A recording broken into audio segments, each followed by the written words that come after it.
Good day, nice people. My name is Fran Mako from AAA Northeast, and today we're holding this virtual town meeting to highlight National Distracted Driving Month this month. As you're well aware, much has been written about the dangers of distracted driving or distractions behind the wheel.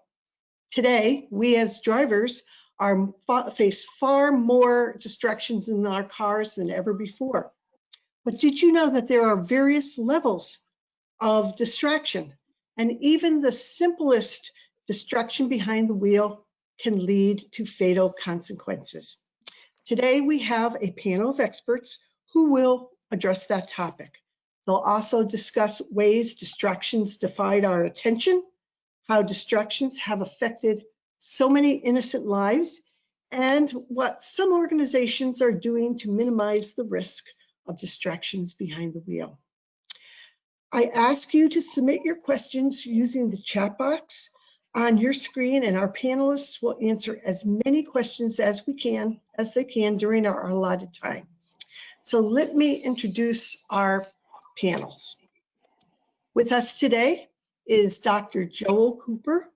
He is an associate professor of research with the University of Utah's Center for the Prevention of Distracted Driving.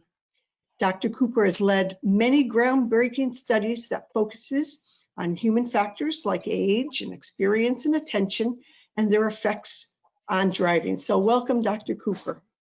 Thank you. Next, we have someone who is an example of how one turns tragedy into triumph. Pam O'Donnell of Bayonne, New Jersey is the founder of the nonprofit Catch You Later Foundation, which she formed after her husband, Tim, and daughter Bridget were killed by an impaired driver. Welcome, Pam. Thank you for having me. Third on our panel is a very dear colleague, Mike Alicio, AAA Northeast's Senior Manager of Fleet Operations in Connecticut, New York, and New Jersey, who's been very active in promoting the Slow Down, Move Over law in AAA's territory. For those who don't know, what Slow Down, Move Over is, it's a law in all 50 states that requires drivers to slow down to a reasonable speed, and if possible, that's the key word, if possible, move to an adjacent lane when emergency responders are helping disabled motorists on roadsides. Tow truck drivers are considered emergency responders in all 50 states. Now, our fourth panelist is Louise Rivera, Director of Safe Kids Connecticut at the Connecticut Children's Medical Center in Hartford. Louise is having some technical difficulties, and hopefully he will join us later.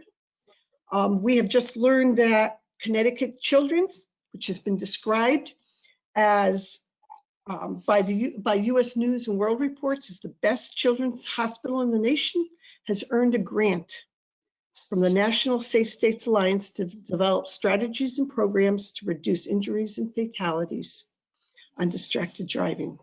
So hopefully Louise will be able to come here. So let's first start with Dr. Cooper. Dr. Cooper, you have more than 20 years of research experience that focuses on driver attention and distractions, especially when it comes to the growing use of infotainment systems in our cars. So tell us about your research and how it's influencing behavior. Well, thank you, Fran, for having me on this morning, and thanks everybody for putting this together. And I thank you, AAA, for funding a lot of our research over the past many years. Today, I wanted to talk with everybody a little bit about our work, to tell you a little bit about what we've done and kind of where we're headed with this research. Next slide, please.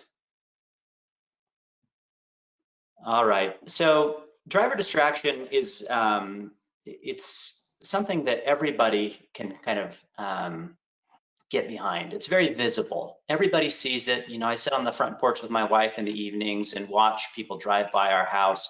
And there's a surprising number of people that are looking down as they go by our house or otherwise not paying attention to the road. It once led my wife to comment that everybody appears to be distracted on the roads. So it's everywhere. It affects us all. It's one of the big contributors to fatalities on our roadways. And it comes in several forms. As a researcher, we really want to try to understand and sort of tear it apart and really understand the different components of it so that we can begin to offer suggestions for how we can combat it. We like to think of distraction, driver distraction, as arising from three sort of overlapping components: your eyes, what your eyes are doing, what your hands are doing, and what your mind is doing. All three of these sort of can be used to characterize every distraction in the vehicle. Eyes off the road is an obvious one. You know, you're looking down at your phone, you're looking away from the forward roadway. Eyes are needed for driving. Obviously, if our eyes aren't on the forward roadway, we're not going to be able to safely drive. If our hands aren't on the wheel, also we're not going to be able to take the evasive maneuvers that are sometimes required to avoid a crash. And then, of course, if our mind isn't on the road, we process everything a little bit more slowly. I'm a cognitive psychologist. So what we study is what your mind is doing. And that's often not as easy to sort of see. It's, well, impossible to see unless we use special tools to begin to sort of peek in and see what the brain is actually doing during distraction. As a cognitive psychologist, we're interested in the cognitive component, sort of the brain mechanism, the brain mechanisms that are responsible for all types of driver distraction, and how they all kind of work together. Next slide, please. In one of the early studies that we did for AAA, we really wanted to begin to understand if distractions were different in cars. It seems like a basic question now. Do driver distractions differ? Are there different levels of driver distractions? But 5 years ago, this was a new question for us. We knew that drivers could become distracted, but we didn't know if there were different levels of inattention behind the wheel. And so we took something that we understood pretty well, which is conversation, and we began to apply that to different vehicles. All vehicles nowadays have a little button on the steering wheel, which allows you to interact with a voice assistant. So when you push that little button, it allows you to complete certain tasks in your vehicle, like in some cases, adjusting the radio, or maybe even changing the climate in the car, or sending out a text message. So these simple voice interactions are designed really to keep drivers' eyes on the road and their hands on the wheel. But we wanted to understand the cognitive distraction component of these voice interactions. So we measured a bunch of cars, and what we found is that they were all different. They all led to different levels of cognitive inattention behind the wheel. This was a surprise to us. We also found that these voice assistants like Google now, it's now been rebranded, Apple's Siri or Microsoft's Cortana, all impose significant levels of cognitive load when we interact with them. And so this led to sort of the next several years of research as we tried to understand why these different systems led to cognitive distraction and what manufacturers could do to sort of reduce the level of distraction that arises from these systems. Next slide, please. One of the surprising findings that came from this work is that cognitive distraction or mental distractions can last for up to 27 seconds after the distraction is complete. So what does this mean? If you're talking on your cell phone and you hang up, for up to 27 seconds after that cell phone conversation, your mind is gradually sort of relinquishing some of the resources that were required to complete that prior task, gradually refocusing on the drive. So it takes time.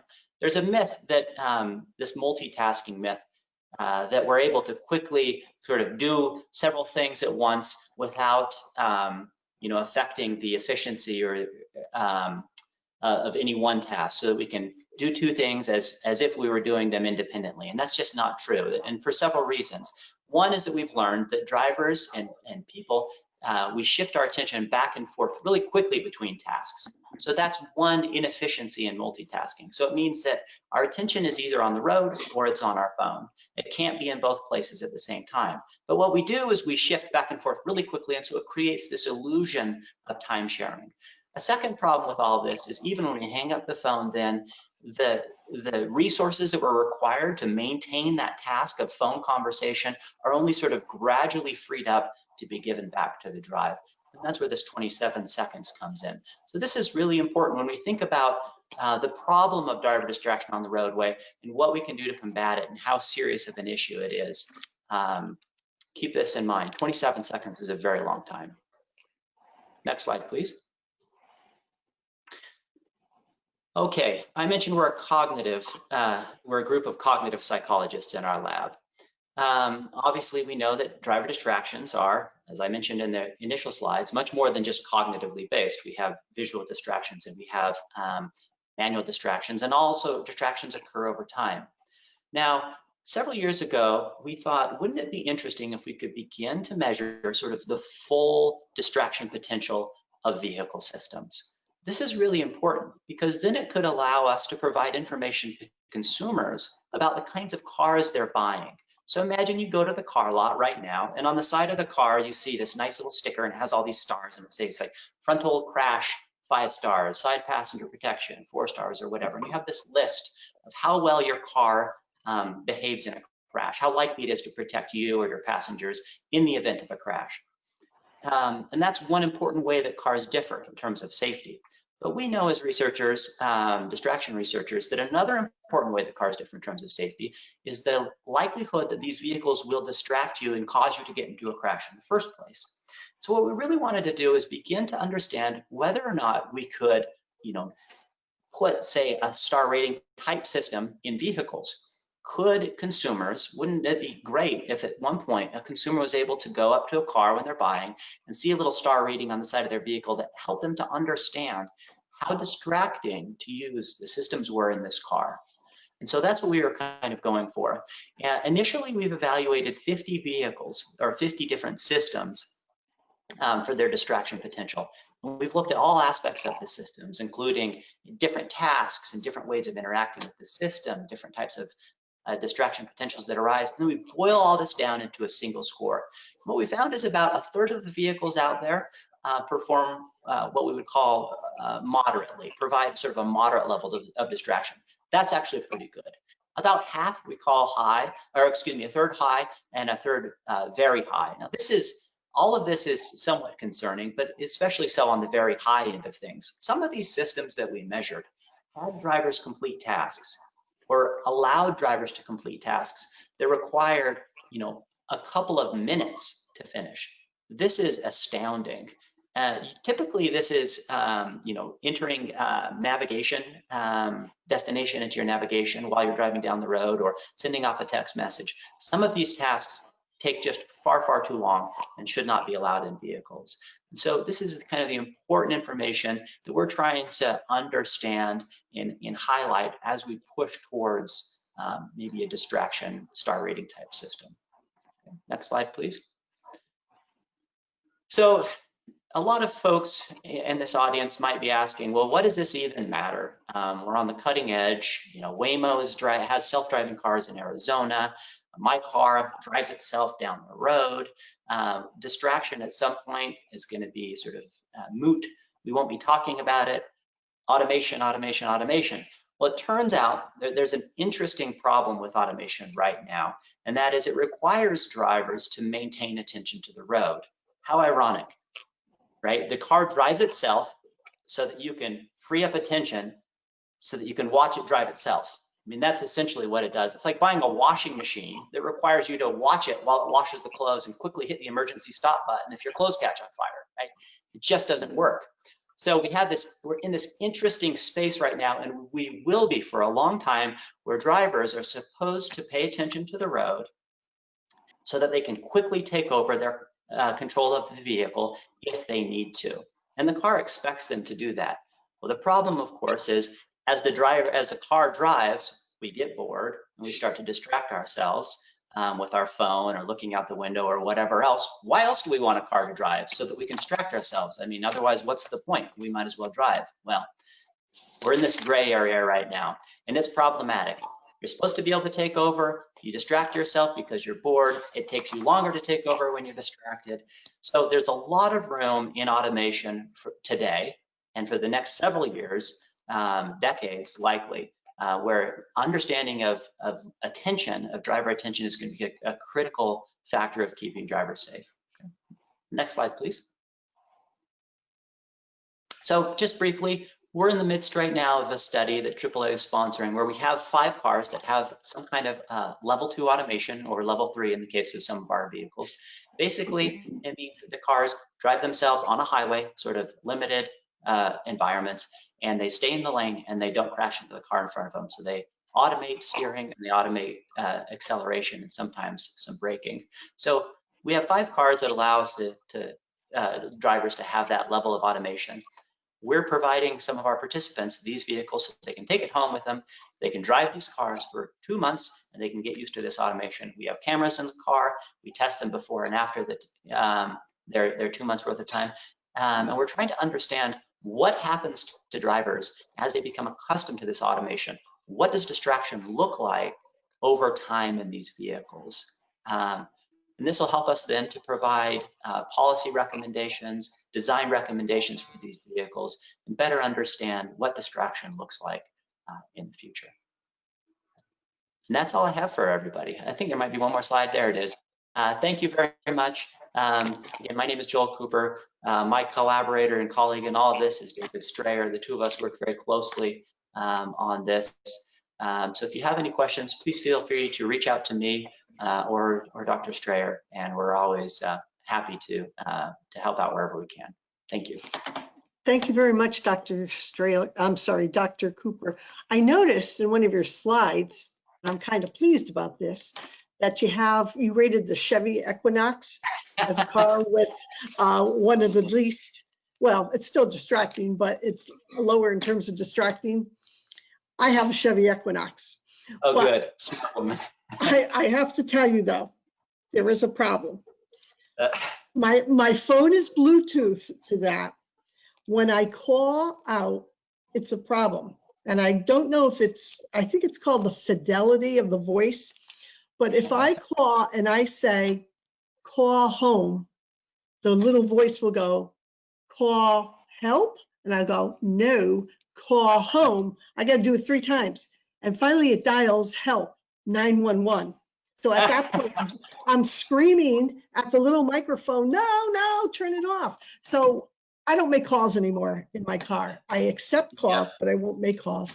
But has the fidelity in these cars improved since you've done these surveys, this research?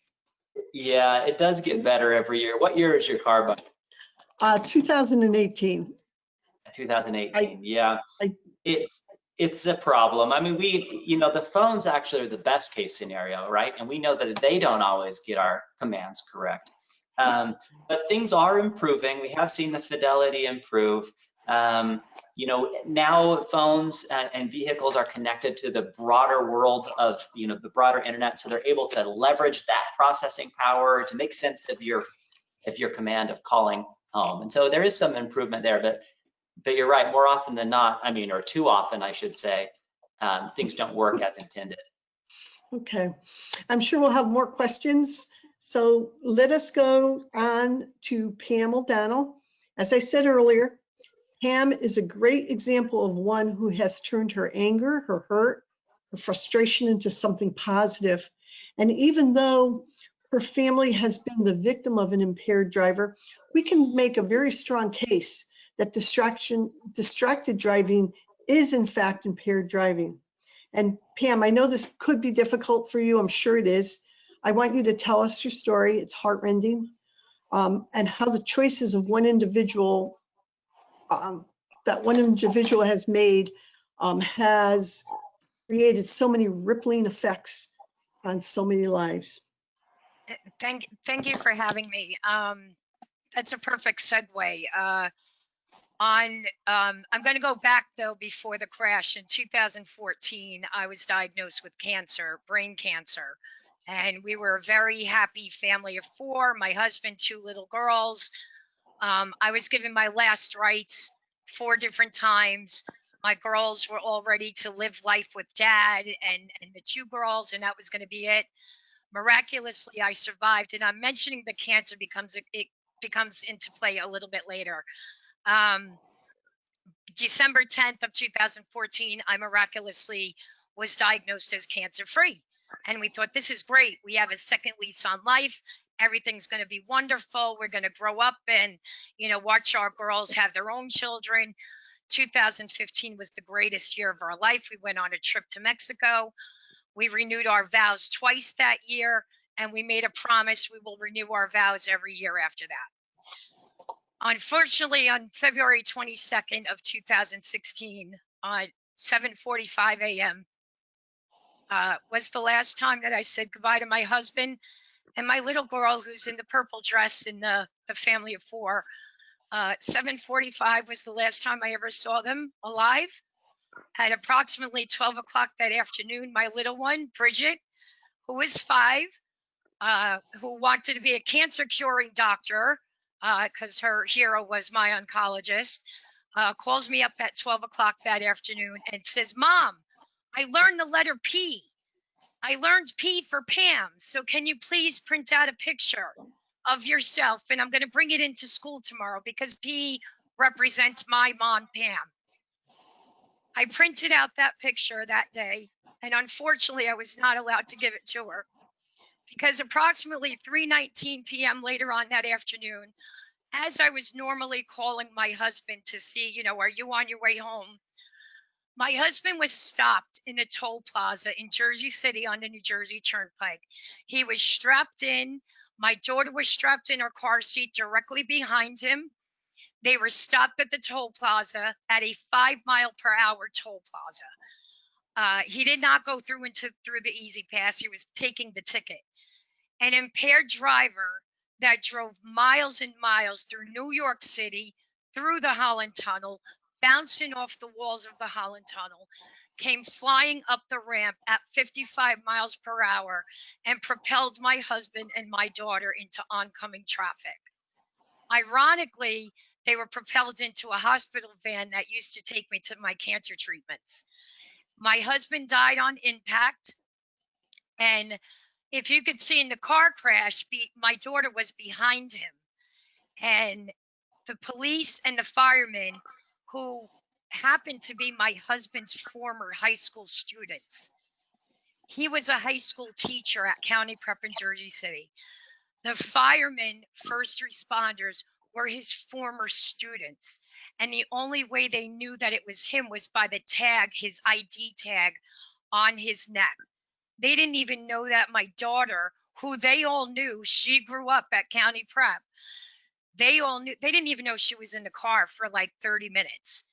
So what I go out and do is speak to schools, students, whatever group will listen, with the hopes that what happened to us won't happen to anybody else, because people have a misconception that you just see the headline, science teacher and 5-year-old daughter dies in a car crash, and then that's it. You never hear what happens after this. It'll be 5 years this coming February. We have been through 3.5 years of the legal battle with the driver, 104 hearings that I had to sit within inches of the man that started the events that ultimately took half of my family. My now only daughter, who is 11, she was 5 at the time when it happened and turned 6 2 months afterwards, is now suffering severely. It just doesn't go away. When she goes to a grief camp, the Center for Disease Control gave us statistics that when a child loses a loved one, they are 5 times more likely to commit suicide. They are 9 times more likely to drop out of high school, 10 times more likely to engage in drug abuse, the very drugs that the person that started this were on, 20 times more likely to have behavioral issues. And we are checking off those statistics as we go. Just recently, my daughter had to be hospitalized because of severe anxiety and depression. I need people to understand that one person had told me once before, everything affects everybody, whether you know it or not. And when you go behind the wheel of what I call a weapon of mass destruction, it is a massive undertaking and massive responsibility. And this should never have happened. It was 100% preventable. The sad thing is, people are, you're talking about technology and phones. People watched this man drive for miles through New York City, through the Holland Tunnel, and not one 911 call came through. Had one call came through, my family may be here and I may not be having to do this. So I go out and stress how incredibly important it is that you are taking the responsibility of a 3,000-pound vehicle out. The car that hit us was 3,000 pounds. It was a Mercedes, and obviously you can see the destruction. The trunk is inside the back seat. The back seat is inside the front seat.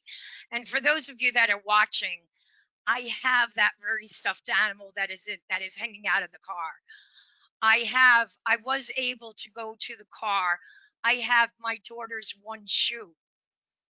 I have her sippy cup still with the milk that is in it. It's all mildew, but I can't seem to get rid of it.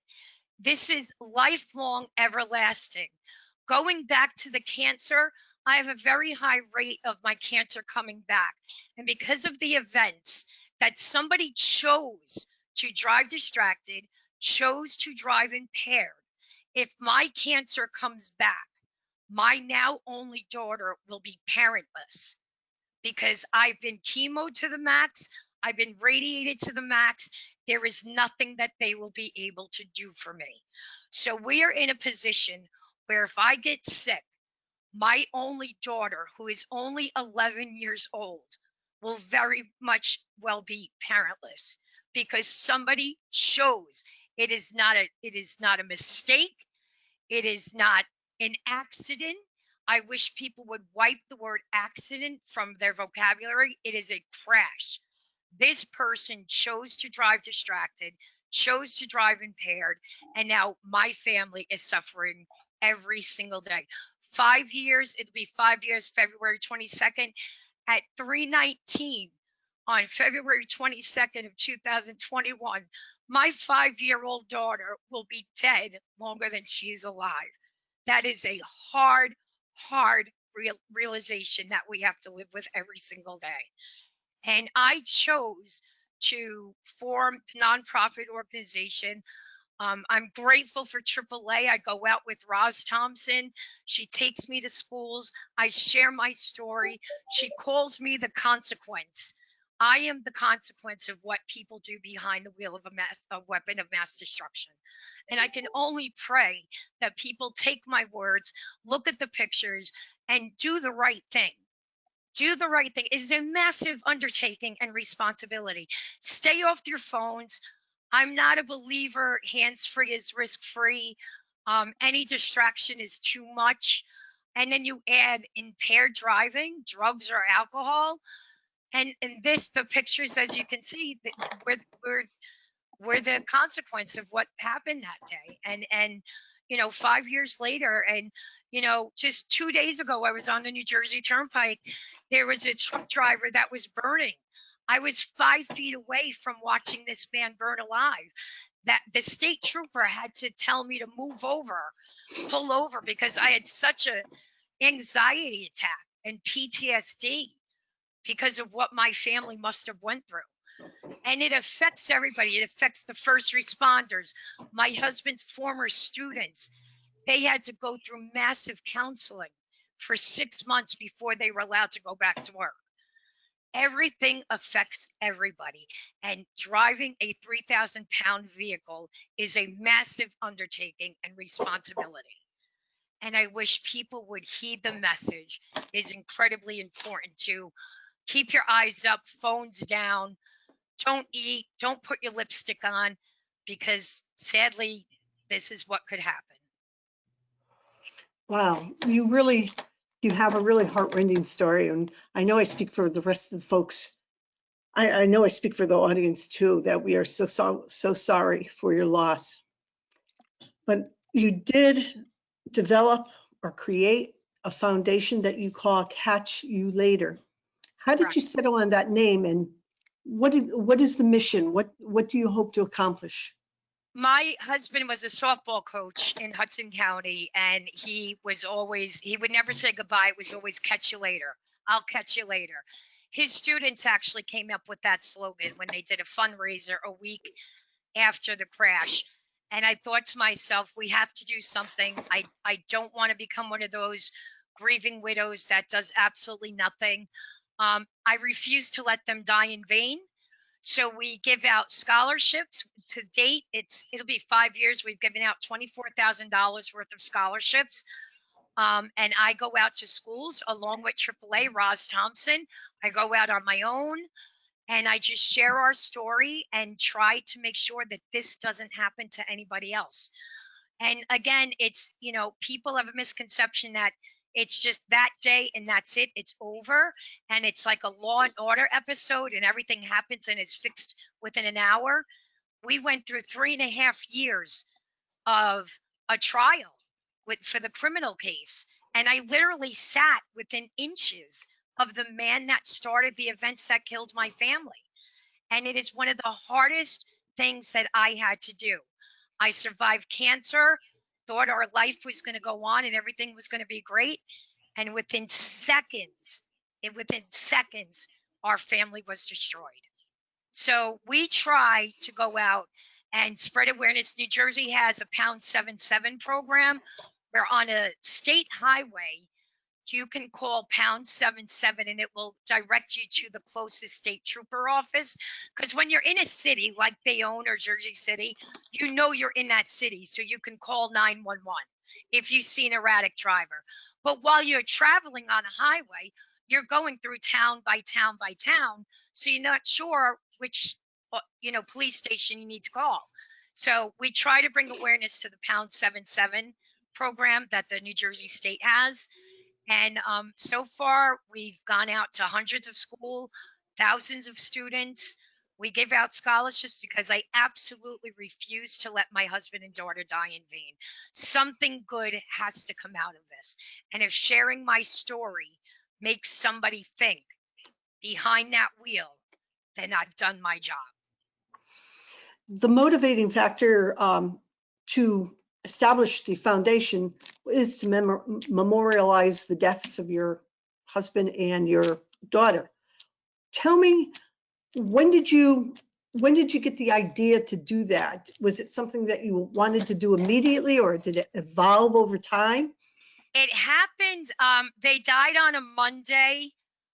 We had our funerals that Saturday, and a week after the funerals, my husband's former student did a fundraiser for our family, and she had a t-shirt and it said, "Catch you later, coach."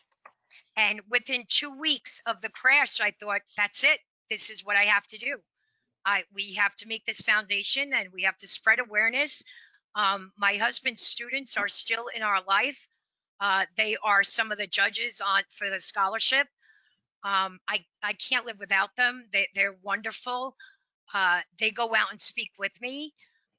They support us in every sort of way. And I need to make sure that they didn't die in vain. I need to make sure that his students are doing the right thing. I just recently spoke to 2 of the firemen that were at the scene that were my husband's students.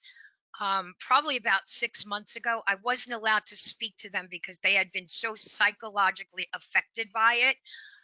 Their family, they were afraid that I would blame them, that they didn't do something enough to save my husband and daughter, when for the last 4 years, all I wanted to do was give them a hug and say thank you. Because what I was told with one of them, I was on the phone for 3 hours and finally got minute by minute by minute of what happened that day. And I was calling. And to know that my husband and daughter died with 2 students that knew him, loved her, because she was a rambunctious, she was a fantastic little girl.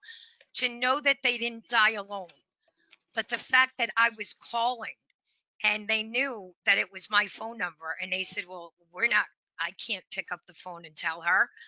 So later on that afternoon, I got a phone call from Jersey City Medical Center. They sent detectives to come over, and when detectives are coming to pick you up, it is never a good thing. And at about 5 o'clock is when I finally walked in, and they told me that both of them had died. My husband was already taken to the medical examiner's office in Newark. And my daughter, I had to ID her, and I saw her laying on the gurney, cold and lifeless. And it was one of the hardest things that I could ever have done. And it was pretty quick that we decided on we're going to do a foundation in memory of them. And however it is, but I refuse to let them die in vain. And I will scream it from the mountaintops and keep doing it until we decrease the number of fatalities, decrease the number of car crashes. I will.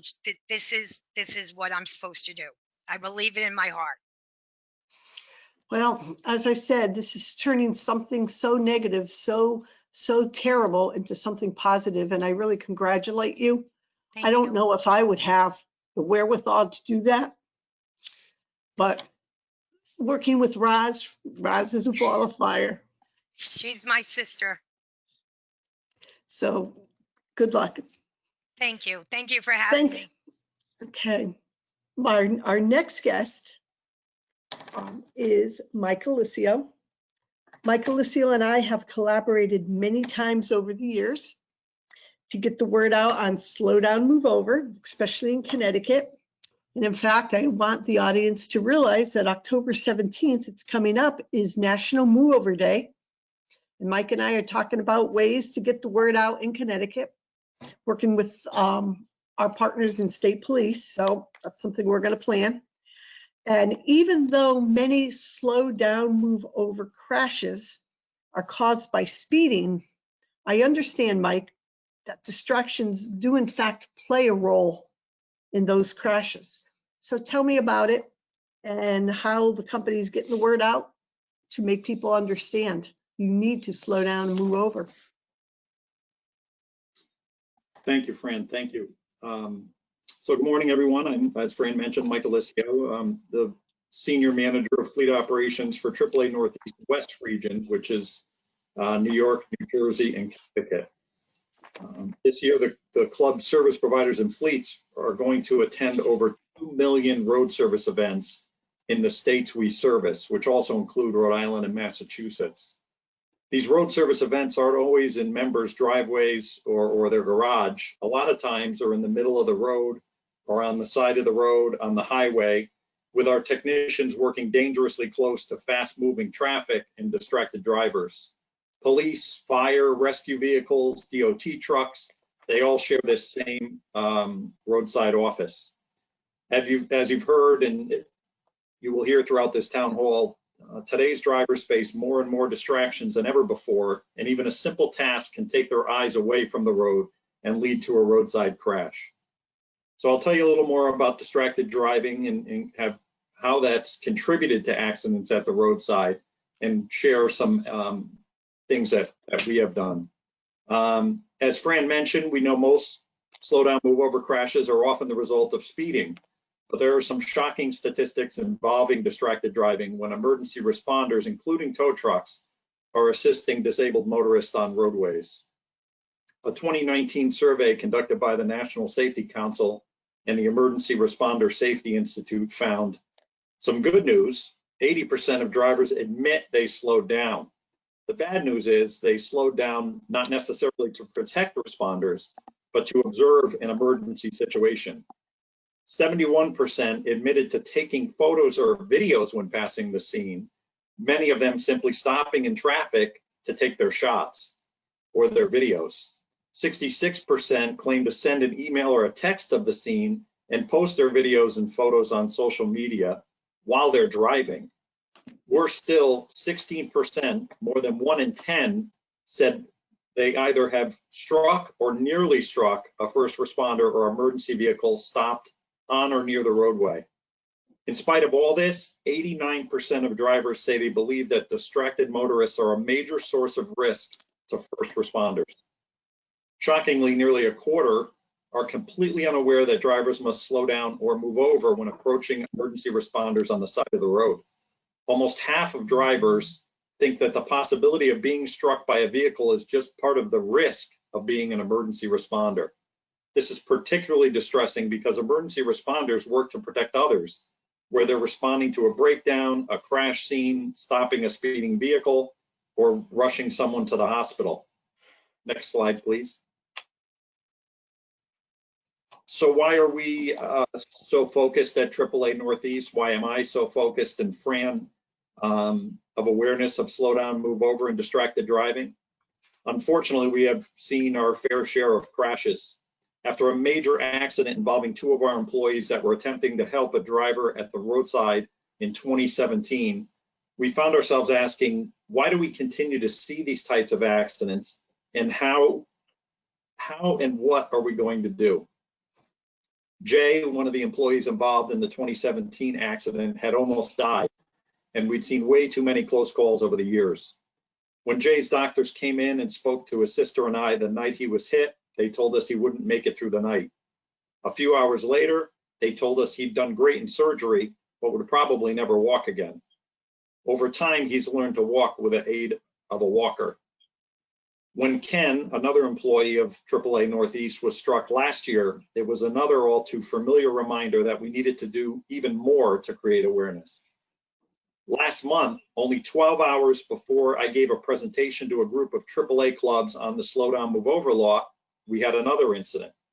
A Connecticut AAA Northeast fleet driver was preparing to tow a member's vehicle in the emergency lane on the side of I-95, and he knelt down to attempt to tow the vehicle, and the member's vehicle was struck by a tractor trailer who turned out to be distracted. Luckily, the fleet driver and the member were fine, but the vehicle didn't do so well, and it could have been much, much worse. State police and DOT workers are no exception to these dangers, and every driver or emergency worker has a close call story to share. Police officers, fire and rescue workers, tow truck drivers, and emergency technicians must do their jobs just a few feet or inches away from speeding vehicles and distracted drivers. We needed to do more, create more awareness, spread the word, and get our drivers, fellow first responders, and emergency workers home safe every day. Everybody deserves to get home. And the message is simple. When approaching an emergency vehicle, pay attention, slow down, and if you can, move over. Next slide, please. AAA Northeast has always had a very strong safety culture, and we've done many things to promote slow down, move over, and create awareness of distracted driving. We already trained employees on scene safety, created policies and procedures on vehicle positioning at a breakdown scene, purchased tools and equipment to improve visibility, and even influenced equipment manufacturers to modify equipment to keep our drivers on the passenger side of the vehicle and away from traffic and distracted drivers. The club's goal with this campaign we launched was to share the important slow down, move over message through all available channels across and beyond AAA Northeast's footprint. The support of the campaign came from the highest positions in our club, the entire executive team, government affairs, public affairs, marketing, and automotive services. The club launched an aggressive, comprehensive campaign that included the development of a 30-second slow down, move over PSA in multiple languages, using state troopers from each of the states in our territory, as well as personalities like Cecil Fielder from the New York Yankees and Sam Kennedy from the Boston Red Sox. The PSAs aired on both paid and internal channels through TV spots throughout our territory, played at games and stadiums, AAA branches, fleet locations, Department of Motor Vehicles, where people obviously spend a lot of time waiting, and on gas station monitors. The PSAs were shared by state police departments on their social media channels and aired at all 27 stops along the New York Thruway. Several news stories, TV and radios were generated from the airing of PSAs and appeared on major networks throughout our territory.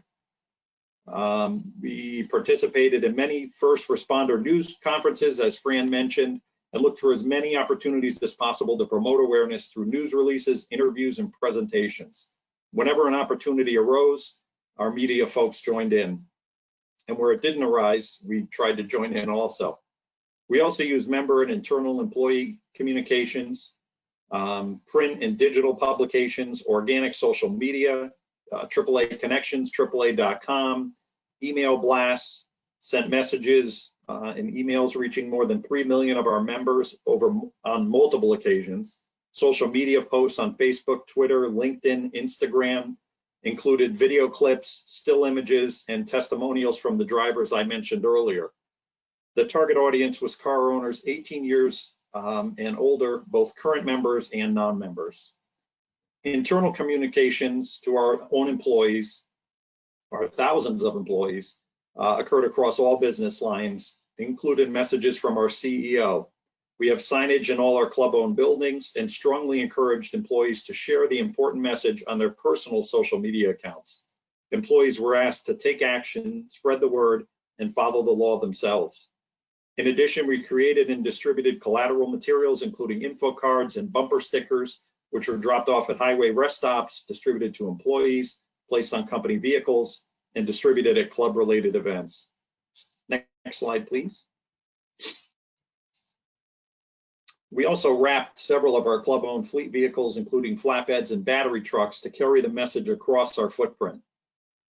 This was a unique high-impact design created by our own in-house studio, and the trucks are out on the road every day servicing members and participating in club-sponsored events, acting as rolling billboards. The impact of the campaign has been big, huge. There were nothing more important than ensuring the safety of our teams and our members. It reminds our employees, service providers, and members that safety is the core of what we do and who we are. We're going to continue this focus through 2020 and 2021 with organic social media, print and digital publications, branch, automotive, driving school email blasts, driving school curriculums, wrapping additional vehicles, continuing at the New York Thruway rest stops, playing the slow down, move over PSAs, travel marketplace, public affairs outreach, and campaign relaunches at events like our AAA National Safety Month in June with print ads and other awareness campaigns. And I think that's about all I have. Actually, I could go on and on. I know you can't. So Mike, you talked about at least 2 of our employees who've experienced near fatal injuries, but I understand early in your AAA career, you were almost a near victim. Is that true? That is true. That is true. Yes, many years ago, at the beginning of my career, I was assisting a motorist on I-91 in New Haven and was struck by a passing vehicle. So I was very, very lucky. And the mirror hit me and I was thrown over the guardrail, but got back up and kept working, but many aren't so lucky. I understand. So here's the $1 million question. With all the work we've done, the campaign, the PSAs, the placements, the news conference, do you think behavior on the roads is changing when it comes to slow down, move over? If so, how? If not, how or why? Because and I obviously pay attention to it. I do think we've seen an improvement in Connecticut, but I also think we have a lot of work to do. And really, I would love to see people move over not only for emergency vehicles, but for all vehicles. You see somebody on the side of the road, maybe they're moving around, taking a break, slow down, move over, pay attention. That should heighten somebody's awareness. To Pam's earlier point, you see somebody driving erratically or that may be impaired, pick up the phone, make a call, see something, say something. I think I have seen improvement, but we have a lot more work to do, and I'll continue doing whatever I can to promote awareness. this is kind of a perfect segue. Pam, I have to tell you, we are getting a lot of comments from folks that are expressing support for you and thanking you for sharing your story. Based on all the work you've done, here's the $1 million question. Do you think you have made a difference? From the parents that send me letters, or I get phone calls from students. Just the other day, I was going through the McDonald's drive-through, and the girl at the window, she goes, didn't you just speak at my school? And she came out of McDonald's to run out to my car to give me a hug. So Wow. I think, you know, I don't know what the goal is. I just know that I have to share my story. And when I do events, I'm told, which I don't like to pat myself on the back, but I'm told I'm a rock star. So I do get the line of kids that come up and cry. And, you know, it's never my intent to make them cry. But then when I go home and I'm driving, I'm thinking, I did make them cry. So that means they were listening. So I hope they get it. And I keep in touch with a lot of them. Or there are times when I get a phone call at 4:00 in the morning from somebody saying, what's that number to call on the turnpike? And I'm like, #77. So you know, I'm hoping I'm doing a difference. I'm hoping, I'm hopeful. You know, if we get them young, as soon as they're getting their permits and their licenses, I find that the older the folks are, they're set in the ways. It's like, you know, you can't teach that old dog new tricks. So if we get them when they're younger, I'm finding that they're more apt to listen to what we have to say. Our local high school just did, for the first time ever last year, we did a car crash recreation. This was last year before COVID. And happened a week before prom, a week before graduation. You know, prom is a big thing, graduation is a big thing. If there was any talk about who's getting the beer or who's getting the liquor, all of that ceased once we did the car crash recreation. And not one kid was thrown out of prom, not one kid was thrown out of graduation, all because we did that car crash recreation in our local town. And we hope to do a lot more of that at other places.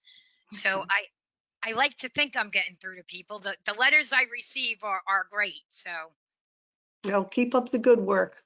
thank We you. have a couple of questions for Dr. Cooper. Dr. Cooper, what are your thoughts on Waze and other navigation apps as a distraction? You have any feelings on those? Yeah, well, sure, lots of feelings. You know, we have to navigate, and we used to navigate with maps, physical paper maps, and so now we're navigating with digital maps. So in some respects, I think that can be an improvement. But there's lots of things that the digital maps, of course, do that the old paper maps didn't, which can be problematic. You know, they alert you audibly. We use them a lot more often. They allow you to report crashes. They allow you to report police officers on the side of the road. They allow you, they ask for interaction. And so this is problematic, and will have safety consequences. I know a lot of the researchers at those companies listen to our work and what we're saying, and they make efforts to reduce the distraction potential of their applications. But you know, ultimately, they're still out there, and we're still using them. And to the extent that we don't need to use them, to the extent that we're just using them as a convenience feature, or an entertainment type feature, or like a speed trap safety feature, something, not safety, but a speed trap feature. Yeah, I think that's a problem. Okay. How about who's working with automakers now to reduce distractions? Are you folks at the University of Utah doing that? Yes. And I have a company also. Well, that I was going to ask you about that. I understand you're an inventor, so tell me about Red So Scientific. I have a company. In my company, we sell tools that follow standards that help people to measure distraction potential, to help people measure visual or cognitive demand. And so I sell these tools to vehicle manufacturers, to testers that work for vehicle, there you go, vehicle manufacturers. And so people do pay attention. People do measure what their systems you know, allow. They do measure the visual demand or the cognitive demand of these systems. I know that. I don't sell a lot of systems. The company's on fumes, and that's okay. But you know, I do know that people are buying it and people are paying attention to our work, and they are getting it out there. So the $1 million question for you is, do you think behavior is changing now that people are so aware of the different levels of distractions and how they divide our attention behind the wheel? Yeah, unfortunately, there has always been a disconnect between our awareness for these distractions and our willingness to engage in these distractions. A lot of people, you know, we heard some great statistics earlier. A lot of people believe that distraction is a problem, and yet a lot of people engage in these activities. It's always the other person that's the problem, and not ourselves. So we're quick to delude ourselves and believe that somehow we have superhuman powers and the others do not. You know, I hope that awareness increases, you know, reduces distraction. The problem is we're fighting against technology all the time. We're fighting against the new features, the new phones, the new buttons, you know, and so it's just I think, unfortunately, I think it's going to be a never-ending battle. I understand. Well, we are coming up on our allotted time. I'm guessing Louise had technical issues and won't be able to meet with us, but that's quite all right. So I would like to thank the panelists for participating. I would like to thank my team for putting this together and my wizards behind the virtual curtain for producing this and helping me out. And finally, I would like to thank the audience on behalf of AAA Northeast for attending. So everyone, be well, be safe, take care. Goodbye. Thank you.